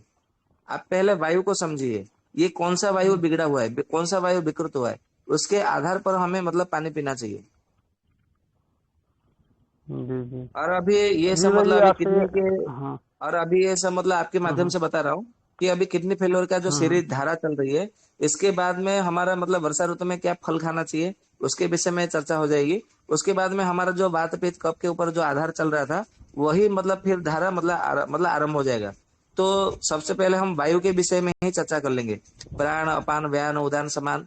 तो उसमें मतलब मैं आपको पूरी मतलब जानकारी दे दूंगा कि हमें कैसे पता चलेगा कि हमारा कौन सा वायु बिगड़ा है, कौन सा वायु मतलब विकृत है, वो सब मैं आपको वहां पे बताऊंगा। जी भाई जी आपसे कुछ दवा के विषय में जानकारी चाहिए थी, तो मतलब आपसे बात हो सकता था अभी? क्या जी?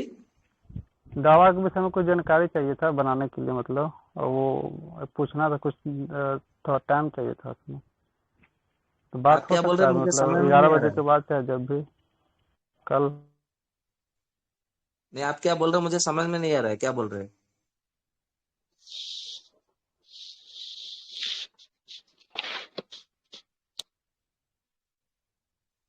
हेलो। आप व्हाट्सएप कर दीजिए उसी ग्रुप पे, क्या नाम है, जय भोलेनाथ जी। मणिकुमार जी बोलिए, मणिकुमार जी का आखिरी प्रश्न रहेगा, उसके बाद क्लोजिंग करेंगे, बोलिए। वंदे मातरम भाई जी। जी, वंदे मातरम। भाई जी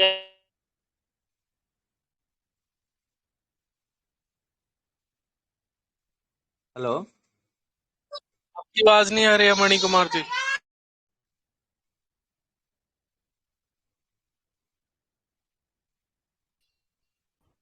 जी वैद जी, वंदे मातरम।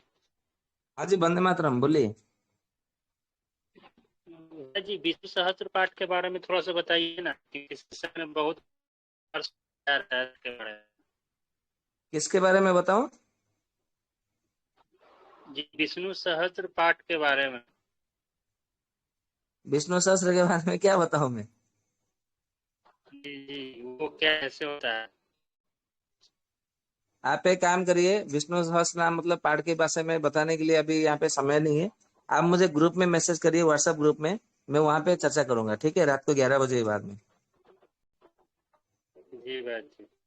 ठीक है जी। दीपक भाई,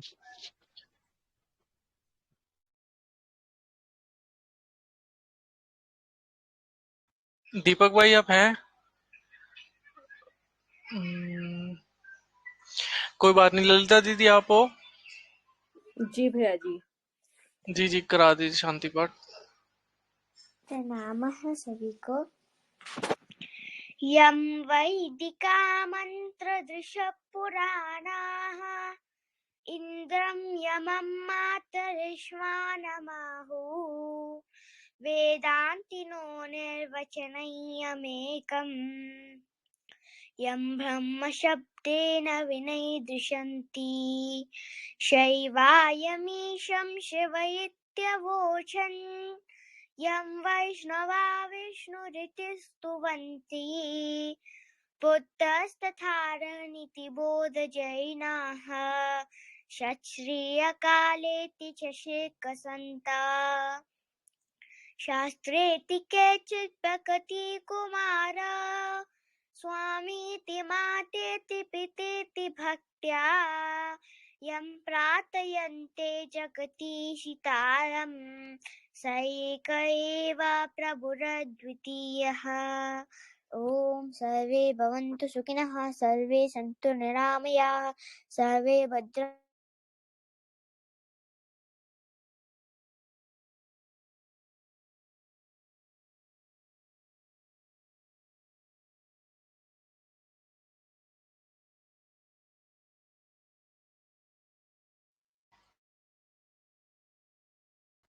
आई थिंक वॉइस इशू हो गया उधर से भी। नहीं, अब आ रही है। धन्यवादः सभी को। धन्यवाद धन्यवाद। ठीक है, धन्यवाद भैया ठीक जी। है जी, आपका भी बहुत बहुत धन्यवाद, और वैद जी को बहुत बहुत धन्यवाद, और वंदे मातरम। और कल जुड़ेंगे फिर से। हरजिंदर भाई, हेलो जी हेलो। दीदी, बोलिए बोलिए।